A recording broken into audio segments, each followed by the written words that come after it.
Okay, may mudto na usab karatong tanan Luzon, Visayas, Mindanao. Mayong mudto Philippines, may mudto world, may mudto universe. Ano na punta mga igala, nila atong tulumanon sa kahanginan, CONA, Catechesis on Air. O ako lang gihapon kini inyong ubos nga alagad, Reverendo Padre Edwin Academia Acap.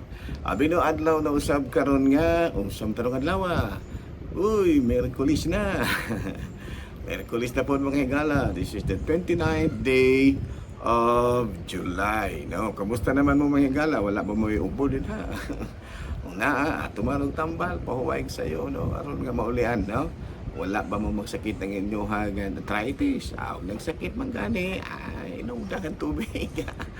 Inom og daghang tubig, unya, kaon og, sa ganito, daghan nga antioxidant, no? Sama ng mga kuana kining kamatis, no? Unya ignom og daghang tubig, importante na siya, no?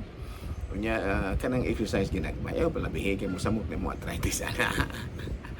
Okay, may buntag na itong tanan, may munto na itong tanan, mga higala ha. Kumusta naman ako? Nagihapon diri, kumbate rin ako diri sa ako ang assignment. Akong assignment ni Akos man. Huyot, akong hometown, no? Okay na diri, mga higala, no? Bisag asa tayo butang, okay naman yun. Kaya ito akong pangalagan naman eh. Okay, no? No? Alin na kita, mga higala, sa itong Saint of the Day, July 29. Kinsa gani ang atong Saint of the Day karon, wala lain kung dili si kaila kay mo ini mahigala, si Santa Marta. Ayan, no? Kaila kay mo ini, no, sa Juan kapitulo 11 bersikulo 25 hangtod sa 27 atong mabasa nga si Jesus miingon kaniya, ako ang nagpagkabanhaw ug ang kinabuhi, ang nagtuo kanako bisan tuog namatay mabuhi, ug ang tanan nga buhi ug nagtuo kanako dili gyud namatay. Utuo ka ba ni ini, Marta? Mitubag si Marta, oo, Ginoo. Mituo ako nga ikaw ang Mesiya, ang anak sa Dios nga moanhi sa kalibutan. Okay, no? Sa to pa kini si Santa Marta, igsuon ni Lazarus, no?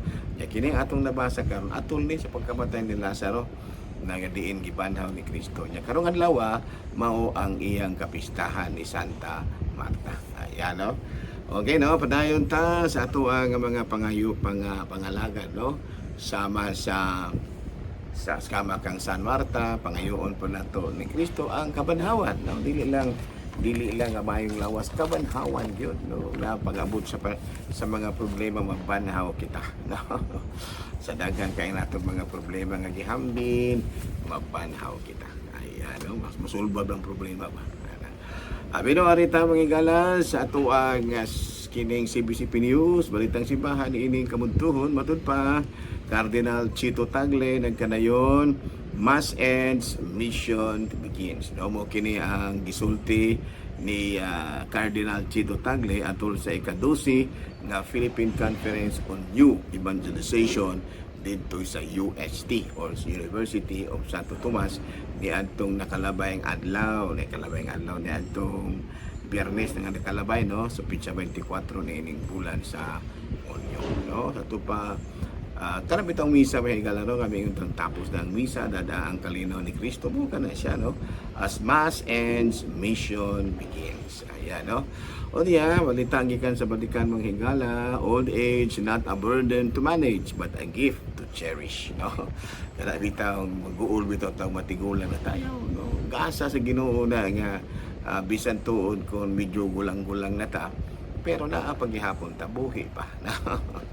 Buhi pa ako de ko naman ko pila naman ko 67 years old ako, no. Gulang-gulang na pero kaluoy Ginoo kung bati na tagihapon. Sige na tayo pangalagad Ginoo as long as doon na patay habang may buhay, kung pati na kita. Okay?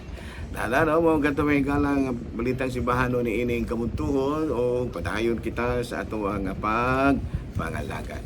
Bino, ari na ta may gala sa atong katekism. Bino, dugangan na nato atong katekism ni atong nakalabay adlaw. Unsa kanito ang atong katekism ni atong nakalabay adlaw? No, kabahin sa The Rule of Icons in the Catholic Perspective. No? Nga ipaklaro gyud nato nga ang mga sagrado nga mga imahe mao ang windows to heaven, no? Ug sa ato pa na ang bintana sa langit nga naman tungod kay pinaagi sa mga kuan, sa pinaagi sa mga kining gitawag nato mga sagrado nga mga imahe, makita nato ang langit. Makita nato ang langit diha sa kinaiya sa mga santo nga girepresentahan sa mga sagrado nga mga imahe, no? Sama pananglit kang Kristo, no? Kanang Santo Kristo makita nato, no? Makita nato ang matud pa ang persona ni Kristo diha mismo sa iyahang mga larawan dinhi sa yuta. In other words, makita nato ang langit kung makita nato ang makakita kita og mga kining imahe, no? Sama pananglit sa mga laing relihiyon, no? Mamiyong na sila kay gusto nila nga ilang ibutang sa ilang hunahuna ang hitsura ni Kristo. Kita dili na kinahanglan mo piyong ta kay ngano man may nakita naman kitang larawan nga mao ang matud pa window to heaven. Unya mo niya siya ang mag-connect kanato, no? Kining mga larawan mo mag-connect kanato dito sa langit, no? Mo ni siya connection nato, no? Ingon niya na unya doon ay theology niya na connected ka na siya sa theology of incarnation, no? Nga sa ato pa the invisible God took on a physical human body. Matter is made holy, creating and honoring an image of Christ, affirm that God truly became man. No? Kita nawa na ha, ang Ginoo ni kuan kanang gisagop, no? Ang gisagop ang hitsura sa kalibutan ng butang, pinaagi sa pagpakatao.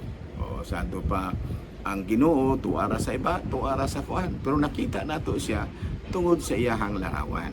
No, di ba? Larawan mismo niya, no? Kay doon na giingon nga si Kristo ang larawan sa buong Dios. Ayan, no?